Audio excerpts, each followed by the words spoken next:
Constant uncertainty is a given for every human being. So why are we so obsessed with it right now? Well, obviously, to many of us, the world feels a little crazy and unstable. And this is deeply troubling because our brains crave the opposite.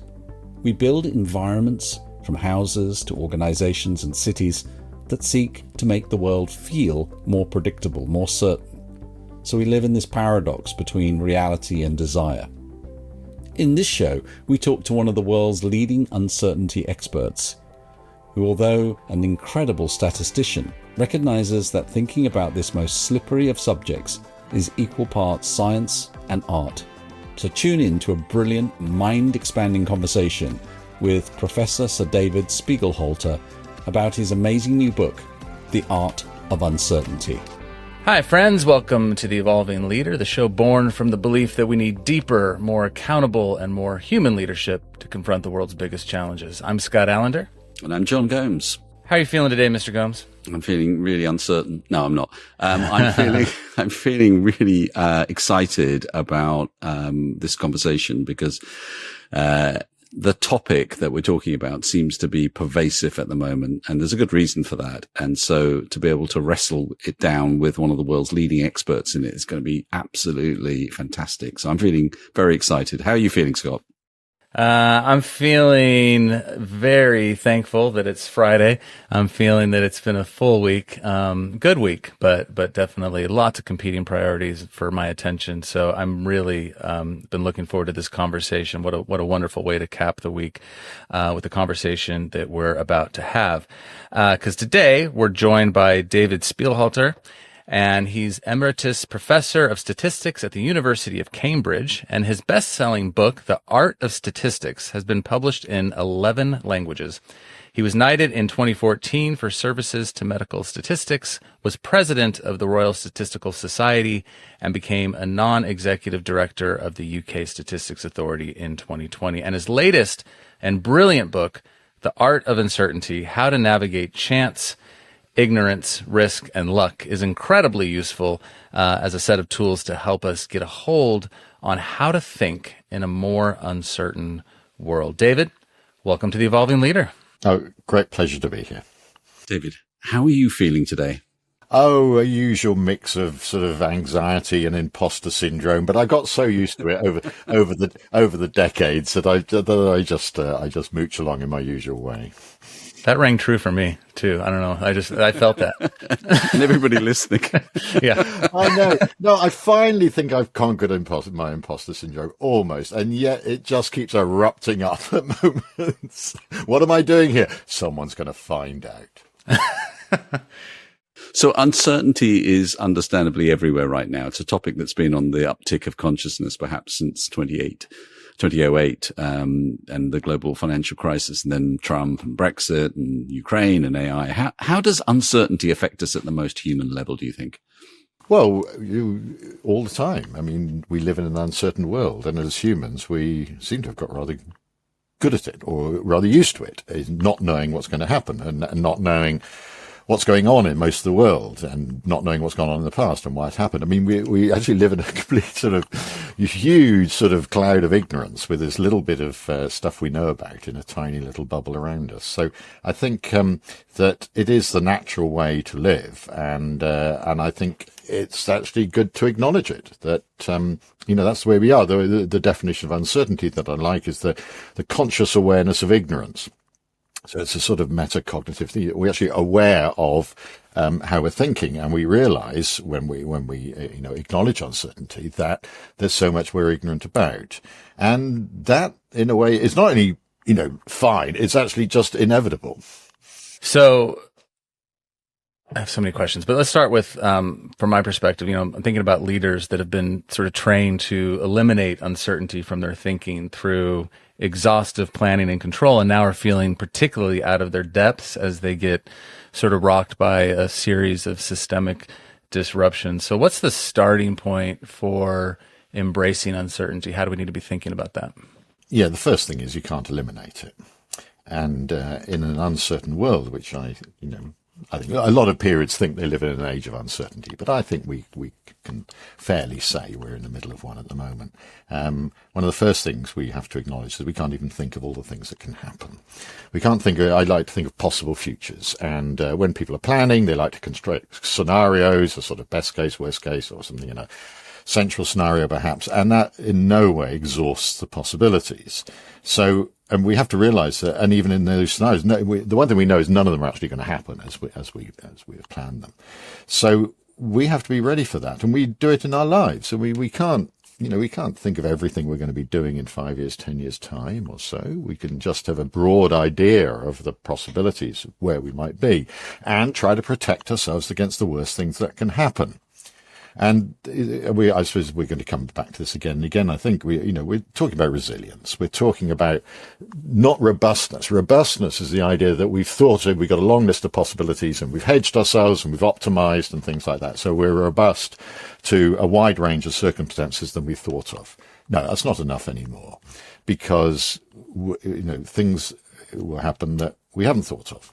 And so we're talking about non-optimization, not trying to get everything all perfected, not really. We can't assume there's a mathematical solution to dealing with this, as the sort that we've been taught, and I've been taught. I taught decision theory for years and all this stuff, so I know all about this, but it's just not true in the real world as we operate. And so we have to have this extra idea of being prepared for the things we haven't thought of. And in the last few years, given, all the things that have been happening in your work, how has that kind of evolved, that thinking and your application of your work? What's the most exciting or interesting things that you've kind of learned through that? I don't know. I think one of the first ones that really brought this home to me was 2010, when an Icelandic volcano erupted, which I'm not going to try to pronounce. And because of the direction of the wind, the ash came over Northern Europe and closed down European airspace for 10 days. I mean, a complete shambles, absolute chaos. No planning was ready for that at all. And I was actually brought in on the committee that was hastily constructed about what in the UK, but what are you going to do about it? And, it's amazing, they had all sorts of people on it, and it crucially came down to whether the airline manufacturers would allow their planes to fly with in a slightly less precautionary way. And, the UK had a plane flying up there in the ash cloud, taking measurements and showing, you could do it. But there was no planning for it. And so it wasn't on the UK risk register. And you might think, well, that was a black swan. Nobody could have thought of that. They had thought about it. Somebody had thought about it. And actually it did, but it didn't make that this was a possibility, but it hadn't made the risk register. And so there was no thinking about it. So, I don't think there is, although I said, we often can't think of the possible futures. It doesn't mean that nobody's thought of those possible futures. So what that's really brought home to me is, and, in all sorts of other circumstances where surprises have happened, and then afterwards you realize, well, somebody had thought about that, is this idea of imagination. I always think there should be it's like futurologists, I suppose, but in much more specific sense, rather than long-term trends, we're thinking of actual specific events. And I always think Imagineering should be a new sort of discipline, like engineering, where you just have to think of things that can happen. And some of the people who actually really thought about this, I think, are the UK Ministry of Defence. So 2 ways. First of all, they've employed science fiction writers. And publish the stories. They're rather good short stories. Of course, none of them are going to happen. But the idea is to, in a way, broaden our thinking. There's a wonderful one about sort of drones all over London, running amok and that sort of stuff. And it's all to do with governance of drone traffic in a dense area. No, you realize, this is something that has to be really thought about carefully, but presumably people are thinking about that. And the other thing the Ministry of Defence, really recommend is the idea of red teams. And they got a whole guidebook of the red team mindset. And, the classic idea of a red team is actually a separate group of people who are there to be critical of assumptions, to challenge groupthink, to think of the stuff that other people hadn't thought of, basically to be, real pains in the what's it. In other words, they're thinking of things that could go wrong. And Ministry of Defence encourage a red team mindset so that even if you are an individual You have to try to do it yourself. And it's self-criticality. It's trying to challenge your assumptions. It's trying to be aware of your biases and things like that, which I find very difficult indeed. I've got biases up to my eyeballs, and so I've got some awareness of them, but it's very difficult to do anything about it, I think. So it's better if you've got a range of teams, I think. And I mean, there's two elements of that again brings up some of the sort of stories that I'm interested in, and I talk about in the book, and that's areas of super forecasting. Now, super forecasting, the forecasting competitions that have been run are a bit different because they are about specified futures. They're not about general imagining of all the things that could happen. They have a list of futures that people have to put probabilities on them. And when they occur in 6 months' time or something like that, or don't occur, then the best people with the closest probabilities using a proper scoring rule, win the competitions. And, they've shown that, almost amateurs, but who have a particular mindset, can beat some of the best sort of professional analysts. And that's been shown. And that mindset is almost a red team mindset. It's one that is very open-minded, is not stuck on one way of seeing the world. They self-critical. They take advice. They're prepared to change their minds very quickly, very agile. They look for every source of information, including those that might disprove what they originally thought, particularly those. And so it's been shown in all the sort of work that's been done on these competitions, this particular sort of personality or attitude has been shown to be, the most effective. And that has been the best characteristics to have. What are you seeing in terms of the trend of that? Because it feels like, and this is just my feeling, I didn't study this, but it feels like people are becoming, in many ways, less open, right? That's a real problem. And do you know this phrase, the hedgehogs and foxes? I think a lot of people have used that. So just very briefly, there's an old story, the hedgehog knows one big thing, but the fox knows many things. And it's foxes who have this agile mind that isn't committed to a particular worldview that do best in forecasting. And hedgehogs who, are part of a group of people who think the same way and try to fit the world into their particular worldview are not good at making these judgments. And I think you're right. There's an increasingly polarized world. People are becoming hedgehogs of one sort or another. And that sort of fluid central ground where you really are adapting to what you hear and very quickly adapting is lost if you have taken up a committed polarized position. So it's a really depressing thought, but it could be true. I would not sure about the empirical evidence on that, but it certainly seems plausible. You've also noted that people's tolerance for uncertainty varies enormously, and some team members thrive on unpredictably, while others just kind of gripped by anxiety. Yeah. If you're a leader looking after a team or somebody who's trying to inspire people, how do you manage those differences so that both the cautious and the adventurous thinkers are heard and the team can still make balance? Oh, that's I think that's slightly outside my expertise as a common or garden statistician. But it is important because people vary. Actually, people within themselves, they vary very much in their attitudes to uncertainty. They may, as I've known people who took what I thought was extraordinary physical risks and yet were very cautious about their money. So, the people would take, very big social risks and yet being very incredibly cautious about their health. So there's all sorts of variation between us and within us.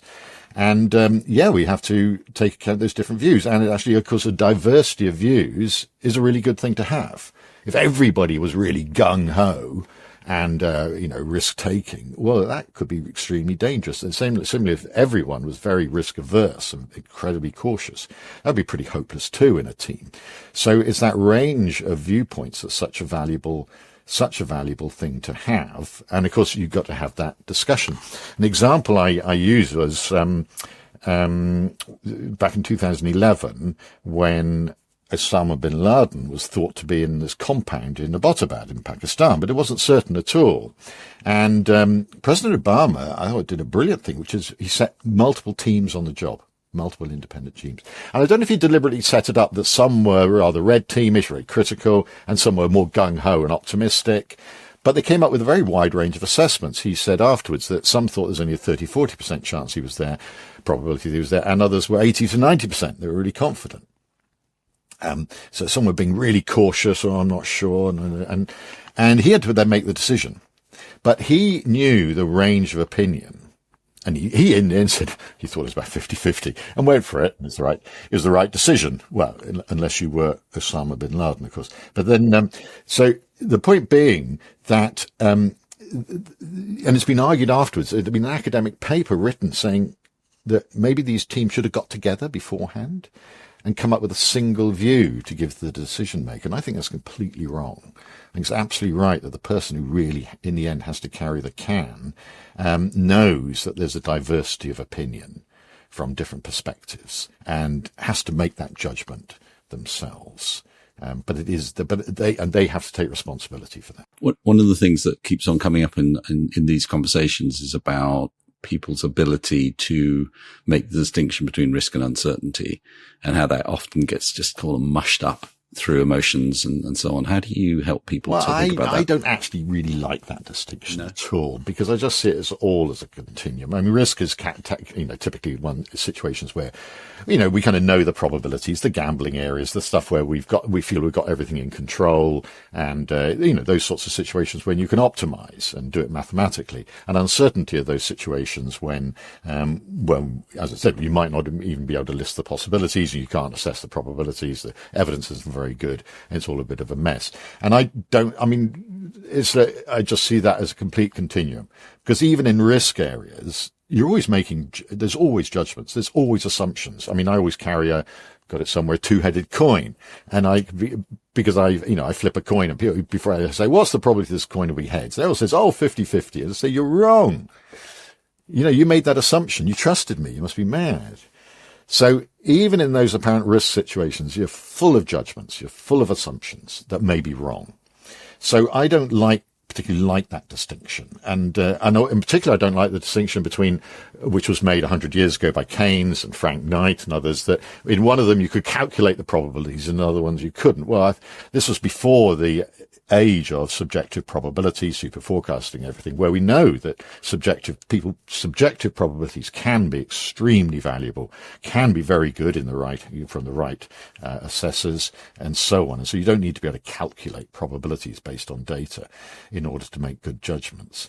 So I don't really like that distinction, but there absolutely is a continuum from nicely well-controlled problems where we might be able to assess some reasonable numbers and things, and even what the values of the outcomes are, and optimize, do our proper risk analysis, and the shambles down in the corner of what people call radical, or I like the term deep uncertainty, when you can't even list the outcomes, and you certainly can't think of the probabilities. There are some interesting situations in between, which people think is a bit odd. Ones where you can't think of everything that can happen, but you can think of probabilities. And you may think, what? How can you do that? Bank of England do that. They model the central 90% of their belief about the future inflation and growth and so on. But the outside 10%, the two tails, they don't make any attempt to model. They just say it's somewhere out there. Could be anywhere out there. So they're not putting a probability distribution. Anything could happen, essentially. And in other words, they're giving a probability to none of the above, something else. And I think that's really nice. It's sort of giving a probability to an unstable situation, so that when in COVID, the first quarter of COVID, GDP dropped 25%. It's the classic 25 standard deviation drop. It really happened. But they said, well, sorry, that's just part of the 5% tail. You've got to be ready for this. You've got to be resilient to these things, because they can happen. And I really like that idea of having essentially a probability given to everything else that we haven't listed above. The warning. And it's an old idea in statistics, in Bayesian statistics, of what's called Cromwell's law, that you should always have a certain amount of probability unassigned. That's sort of free floating for something we've never thought of. Because then it mathematically enables you to adjust incredibly quickly to new circumstances. The brain's, a good fox-like brain, Bayesian brain, will operate like that, because they'll never think they've actually got the problem solved. That's very helpful. Thank you. Yeah, super helpful. I like that. thinking of risk and uncertainty on a continuum. That feels true. Yeah, I think a continuum, and because there's a lot of uncertainty in any risk assessments. There's always judgments and assumptions. Yeah. So you've shared some really interesting examples, and another story you recount in your book is the Bay of Pigs story, where a 30% success probability was watered down to described as, a fair chance of success, which contributed, of course, to a disastrous decision. I'm curious, do you see similar sort of fuzzy language in businesses, and how can leaders ensure that they and their teams are communicating risks with clarity and precision? Yeah, I think, I'm not sitting there where these important decisions are being made, but I always just sort of grip the table slightly when people do, when they're talking about important things that could happen to, just use words like could happen, might happen, could possibly. And of course we use this in our language all the time. We can't put numbers on all the stuff we think would happen. But, I decided, as I say, a report I just took to about intelligence agencies that have gone beyond this. I've got on my desk, right in front of me, I've got a mug from MI5. And because there's, I gave a talk at MI5 and all I got was this lousy mug. So, but it says that here that if I think something is 25 to 35% probability, like the Joint Chiefs of Staff thought for the success of the Bay of Pigs, you have to report that as unlikely. Not fair chance like they did, which was just hopeless. So, and if I use the word likely in an intelligence report, and I can use words all the time, but I have to mean between 55 and 75% probability. And just those, they're quite broad bands, but they at least get people onto a similar wavelength of those, of use of words. Same things used in climate change. They've got the word likely is used in lots of different ways, but they tend to be around between 60 and 55 to 80%. That's the sort of range that is allowed for it. Quite a broad range for likely. And I think this is incredibly valuable because we know that people, because of their risk averse, and their different attitudes to risk, they will interpret words in many different ways. One of the things that I really enjoyed was the quiz that you had at the Royal Institute talk that I saw a few months ago. Can you talk us through that in terms of helping us to quantify our ignorance? Yeah, the main thing is what really annoys me about when people are trying to say predicting the future is they try to predict the future. And they say what's going to happen. I think, I don't want to know what you think is going to happen. I want to know your probabilities for what's going to happen. And so within forecasting competitions, people with good intelligence analysis, people only use probabilities. They don't say, I think this will happen. No, I don't care what you think. I want to know your probabilities. And I want also good evidence that you are a good probability assessor. And you can train people up in that using the sort of quiz that I do with audiences that I got in the book, which essentially just asks them almanac questions, just sort of, which is further north, Brussels or Kiev or something like that.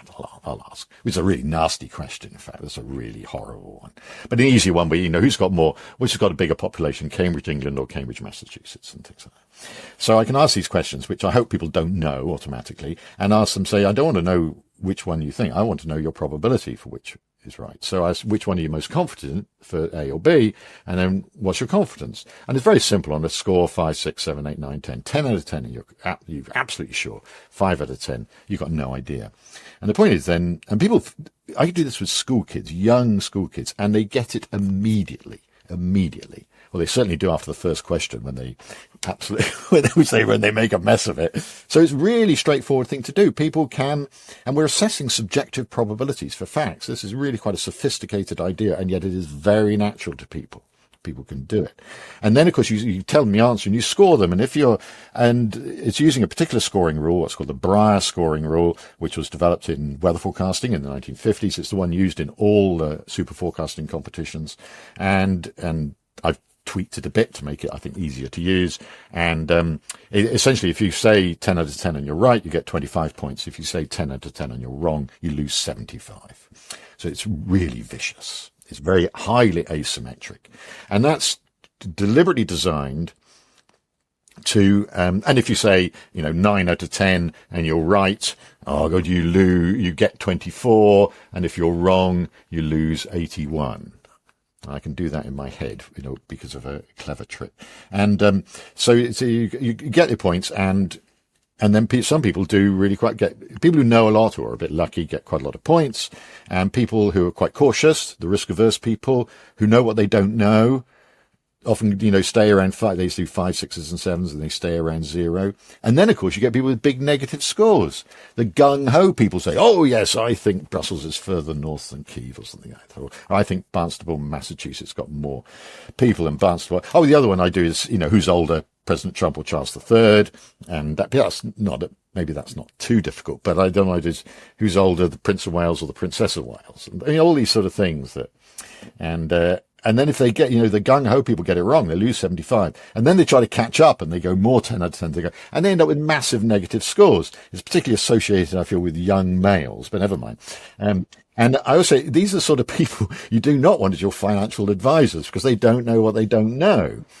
And the other thing I say, a chimpanzee can get 0 just by saying 5 every time. You should not be getting negative points.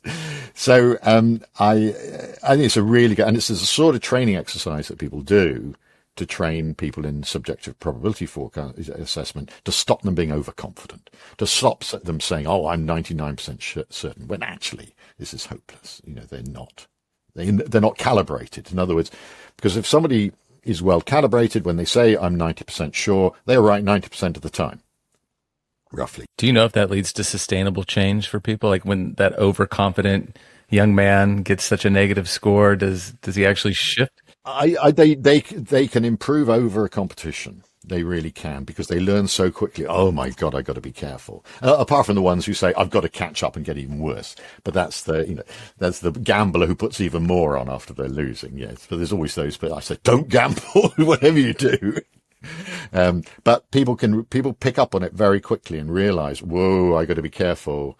I don't want to lose. I don't want to lose all my points. I'm going to stick to what I genuinely feel rather than exaggerating my confidence. That ability that kind of metacognition, the ability to actually understand your confidence around what you do and don't know in a situation of uncertainty is incredibly valuable. And it could be applied in lots of different circumstances. Everywhere. Just in your normal life. It just applies. So what else could we do to increase that, do you think? I think do this quiz. I think it should be built in the school curriculum, quizzes like that. And they have used this. They've used sort of probabilist confidence-based marking for questions rather than multiple choice. And you have to say what you actually say how confident you are in your answer. And I think it's a very good way of marking people's knowledge, because if you know you don't know, you don't get marked down as much as if you just stab at an answer. Where do you find in your personal life where you might not necessarily always kind of use that for yourself? Yeah, I don't like it in my personal life because I say all this stuff. It doesn't mean I live it. I'm hopelessly optimistic. That's the problem. So, and I know it. At least I do have that insight. And so I'm a positive liability when it comes to making decisions in the face of uncertainty. I'm countered by my partner, who's very good, much more down to earth. Oh no, we will take more than that time to do something, and pulls me back from my gross optimism about everything we can manage to do in the next 3 hours or something like that. Well, it's heartening that it's not, you're not perfect. No, exactly. And, but on the other side, again, what it shows is that in some ways, people are different about different things. When we go on holiday, when you go on holiday, do you plan everything? No. Do you know where you're going to stay? Do you know where you're going to go? What I'm going to do? No. Well, my wife wants to plan everything. I don't. Okay. I was different. I used to plan every holiday and, meticulously and where we're going to go and everything. I was on guidebooks and everything. Now we have to see this. This is where we're going to stay and things for that. And my partner didn't want to think about anything until she was on the plane, if then. And we've reached a compromise, and now we go sort of backpacking in Asia, and I'm allowed to book the first 2 nights, and that's it. And then we make it up as we go along. Yeah, it's chaos. And so I've learned to deal with it. I think this is all right. And at first it's, gosh, this seems absolutely horrific. But I think it's because I'm with her. And I think it is that she's a really good, solid traveling companion that I've dared to. So I've managed to change and become less of a planner and more open to the uncertainty, the possibilities. And it's great. It's wonderful. But it did take a while. Let's build on that. You said your relationship with travel has changed. Is that the primary way, or what else have you learned about coming to terms with doubt and uncertainty? You wrote about it in a recent piece. I just wanted to flag that. Oh yes, yeah, exactly. No, I felt this quite strongly because the piece I wrote about was my father used to suffer from what he called travel fever, which is apparently there's a term for this in other languages, that it's when your anxiety about what could go wrong or what might happen, your uncertainty becomes so much it paralyzes you. And he had to stop traveling, which was such a shame because he was a good traveler, but he just got so anxious about it. And this is, a standard thing, there are standard intolerance of uncertainty scales. Then if it gets high enough, people have a clinical condition that they just can't deal without being absolutely sure of what's going to happen at every stage. And I still suffer, and I started feeling I was suffering from this a lot. I couldn't sleep for days before going on a trip. I couldn't do anything. I couldn't do it. It was a terrible state. And I went to a psychotherapist. And it was really valuable because I've since found out this is absolutely standard bit of cognitive behavioral therapy that she did on me. But I thought this was great. And she just said, okay, don't try to deny the feelings, feel the feelings, but then just say to yourself, these feelings are identical to what I would be feeling just from excitement of a really exciting, fun thing to happen. The butterflies, the feeling of everything. And so you're just trying to recode in your brain that sort of anxiety into excitement. I mean, it's absolutely, now I know it's completely standard, but I think it's worked to some extent. I give myself a little bit of a talking to, get a grip, man. And I think it's worked to some extent. So what that is again, this thing, we can't, the situation's just as uncertain. I haven't changed what I do at all, none the least. So in a way, the actual chances of stuff happening haven't changed one bit. It's purely the way I respond to it that one can change. So there's a good reason why your book's called The Art of Uncertainty, because you haven't just got, it's not just a book about statistics. It's also about recognizing, as you say, the map, not the territory, is important. Can we talk about that a bit? Yeah, no, it's so important because, I'm a mathematical statistician in my life. I've done huge amounts of data analysis and modeling and, using packages, writing packages and doing all this stuff. And, where you are trying to, tame uncertainty and you're getting it into a form of an uncertainty interval that you can calculate about a quantity or about the future or something like that. And I'd done that and taught it all. And it's great, but it's all wrong. And that's not really fair to say it's wrong because it sounds like you can throw it out. No, it's deeply limited. And so my book is really about, and why it's called The Art of Uncertainty is that it's not a science of uncertainty. This is not an algorithmic process to go through all this. Although I've taught it as that. Work out what the options are, what the possibilities are, put your utilities on them, assess the probabilities, calculate the subjective expected utility, and there the right decision to take. I've taught that for years. Well, it's nonsense, it really is. Well, it's not nonsense, but it's a sort of idealized package that really is not going to work in most circumstances. So so a lot of now what I teach or talk about is trying to quantify as much as you can while being fully aware you can never do it. So I really love statistical analysis, and I like good models and things like that, but none of them are right. It's an old saying, all models are wrong, but some are useful. And you really have to get that into your mentality. And so every time I see a calculated interval, a p-value, all these things, I just know they're all wrong. Because they're all assuming the truth about that the model, every assumption in the model is true. And this is definitely not the case. Now, they may not be importantly wrong, but they're just not wrong, not right. They're not a fact about the world. And this is very, I think, quite humbling and very valuable because it gives you a degree of humility about any analyses you might do. And that's why, as I said, the simplest thing of asking people what the probability of a head is, 50, and they say 50-50, and just say, sorry, you're wrong because you trusted me. I've got a two-headed coin. So you can be caught out at just not understanding something about the problem, and that can mess up everything you've done. And yet you've confidently claimed this analysis. So, and the other side of that is, not on the other side of that, though, one way to contribute, I think, to that humility is something I now do and recommend, and many people do, which is, as well as doing a quantitative analysis and calculating the estimates and the intervals, all the stuff that comes out of the packages, actually to look inside yourself and say, well, how confident am I in this analysis? Do I actually believe this stuff? How good is the evidence? Is the data just so ropey, or am I, am I suspicious about where it came from, or the design of the study, or et cetera, or my understanding of what goes on in the world to build a model, all the distributional assumptions you have to make, the independence of something, just what are all the things that could go wrong? In some situations, you're very confident. You really feel you nailed it. You understand, you can think of, I don't know, car insurance or something like that. You've got vast amounts of data. You've got a lot of information. Nothing can go that wrong. And so you could have high confidence in your analysis. But if you're doing, I don't know, insurance on, even on spacecraft, are becoming more common now, but, on really things that haven't happened, you've got to admit that you haven't got much confidence in all your calculations.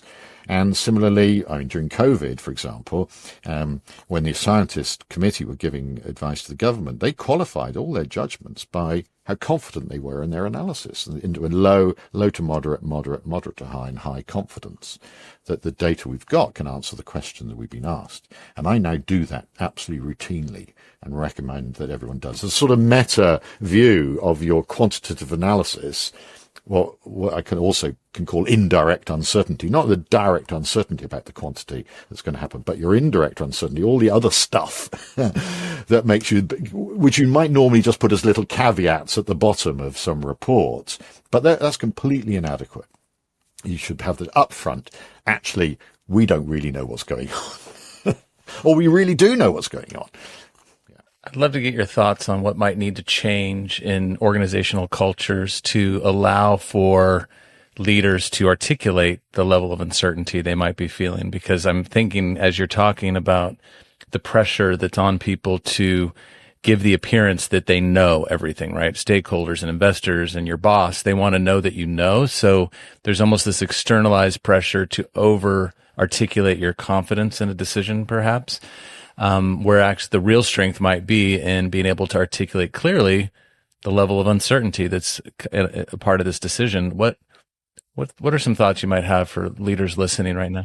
Yeah, no, it's very common, because I talk to people in business, talk to people in government, and they all say, yeah, but my boss or my minister, I think, wants to know what's going to happen.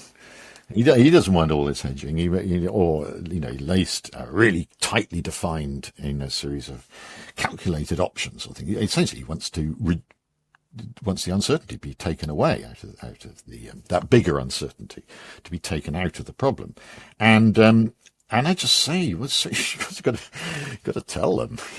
Now, it's partly because they don't want to have to admit it, and they don't know almost what language to use when they're explaining it to others. Politicians are hopeless. They cannot admit uncertainty. They have to be absolutely confident about everything they do, about every decision, and it paints them into corners they can't get out of. At COVID, they couldn't admit that they didn't know what was going on, so they made all these recommendations that then they couldn't go back on, even when they were found quite quickly. I was wiping surfaces and all this stuff. We knew within a couple of months that this was all a waste of time, but no, they couldn't say that. People were still wiping surfaces a year later. So, they can't go back on it because they were so confident. They had no idea of provisionality, that what we're saying, it may be fair now, but we're going to change our minds. And that some people who get to a certain level seem to find that completely impossible to do. And it does require confidence to do that. And it does help if you're already a trusted person. You can then admit uncertainty more. Because, our research we've done, and not just us but others, have shown that if you do, in a sense of confident uncertainty, if you bring people into your confidence and say, well, look, we know all this, we know a lot, but we don't know everything, and there are these things we don't actually know yet, and we're doing our best to find out, but we don't know yet. In the meantime, you could do this, but our advice will change. And that's sort of what I would call trustworthy communication of uncertainty is very difficult to find within senior figures. You can find it in COVID. I could see it in some senior scientists could do that. But among politicians, that's extremely difficult to do. They don't seem to have a language for it. They just think, partly I think they have there's this myth that, if we admit uncertainty, nobody will trust us ever anymore. The public will just reject us. It's completely wrong. The evidence is that we've got from not just us, but from others, is that if you do admit uncertainty and give a balanced opinion of, well, there are benefits and harms for this policy and thing, but on balance, we decide it's the best thing to do, but, this isn't going to suit absolutely everybody, etc. And there's some uncertainty and the evidence isn't very good. If you give that balanced opinion, then people who are really skeptical of you trust you more. And that's reasonable because you're addressing their concerns. You're saying what they were concerned about rather than just saying, no, what you're saying is nonsense. Vaccines are safe and effective. You say, vaccines are safe enough and effective enough to use on some people in some circumstances, but not everybody at all the time. And there are still some uncertainties.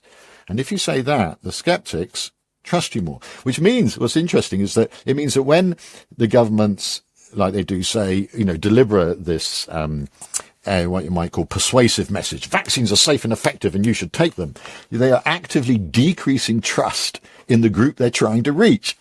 They're making it worse. They're making people who are skeptical trust them even less. But they don't have a language for doing that on the whole. And that's something that's why I push all the time about trustworthy communication, a language for expressing uncertainty. It doesn't mean, we don't know anything or your guess is as good as mine. No, you can't do that. Is terribly important, I think, for the trustworthiness in a society which increasingly is becoming polarized with untrustworthy statements coming from both sides, to be honest, from all sides. To hold that middle ground and actually try to realize that there's a balance, there's winners and losers. It's not absolutely black and white, the issue. And to take that position is becoming very difficult. And yet I think it's even more crucial to be trustworthy. We've kind of talked about this, but not using this word, luck. Where does that fit into your thinking?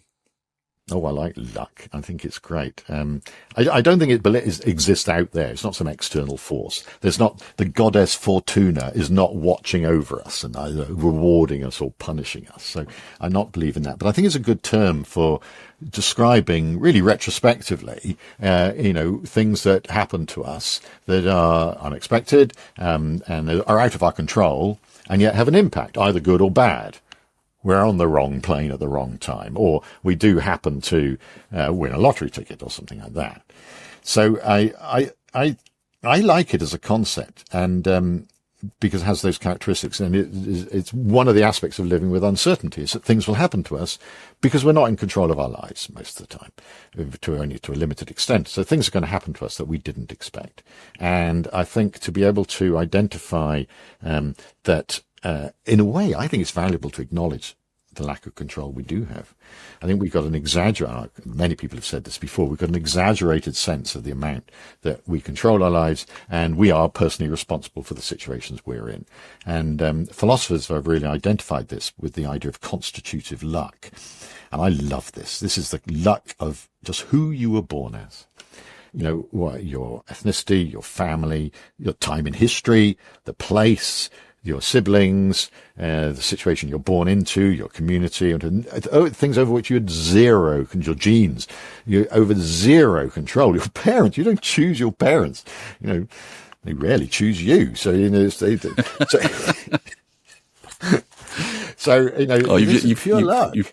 struck a nerve there. Yeah. Well, I said in the book, for the book, I researched my own conception, which I think many people still feel slightly uncomfortable at doing. You said you weren't going to make this personal. No, I know I made it personal. So it really changed my perspective on my life, to realizing the bizarre chain of circumstances that led to me being here and how easily I might not be here. It's a bit humbling because, to realize how amazingly easily it is that you wouldn't be here. So that's constitutive luck, and that's hugely important. I know who I was born as, where and when is just, it's affected my life all the way through. And then there's, they've identified circumstantial luck, which is being in the right place at the right time, the wrong place at the wrong time, being in the wrong plane at the wrong time or something like that. And then outcome luck, how it happens just at that moment, how it happened to work for you. Good or bad, And I think it's a good way of taking apart our experiences. Well, when people look at their decisions and they do the post-mortem on their decisions, how often do they conflate luck, good or bad, with the decision? Yeah, I mean, I think it is quite reasonable to say that, well, it ended up badly, but that doesn't mean it was a bad decision. And this is a particular case in health decision making, because, if you're in a situation, I've got prostate cancer, so, I've been in a situation trying to make decisions about my treatment, and the anxiety is that, I can't, under whatever the decision, I can't control what's going to happen. Otherwise it'd be quite clear what to do. And you can't, because there's so much uncertainty, it's untrue. But research has shown, and also I feel it myself, is that a big fear is a fear of regret. Oh my God, if only I'd done that, this would have been all right this way. In other words, if only I'd known better at the time, if only I'd thought of that, if only I'd really considered the decision more. So that, because the evidence, I think, is that even if you make a decision and it happens to go badly, well, it's bad luck. Your tumor coming back is, it's luck, really. But if you didn't do everything, you didn't take the step, even the minimal steps to avoid that, then actually you could say, well, I can regret that. I could have at least made my chances better if I had done X, Y, and Z. So I think the fear of regret is very strong in ourselves as individuals, and what that illustrates the fact that you don't regret things so much if what happened, you may not work out well, but if it's just bad luck, well, I did the best I could, and that is, I think, deeply reassuring. Because we can't control everything that happens to us. We can't make sure everything turns out well. We just don't want to be kicking ourselves. So you've touched on a lot of this already, but as we near the end of our time, how can we better prepare ourselves as leaders for a more uncertain world? Yeah, I think I've learned this recently. It's not in the book, I wish it was, that people in therapy, family therapy, have developed this idea of safe uncertainty. And what they found is that people used to go to therapists in a state of what they call unsafe uncertainty. Oh my God, I don't understand what's going on. I don't have any control over my life. I'm in a state, or anxious, panic attacks, and so on. Unsafe uncertainty. And they would go to their therapist with the illusion that the therapist could cure them, could turn them into a situation of safe certainty. Everything's sorted. I have solved your problem. And they could walk out all cured and solved. Now, this, of course, is a delusion in therapy.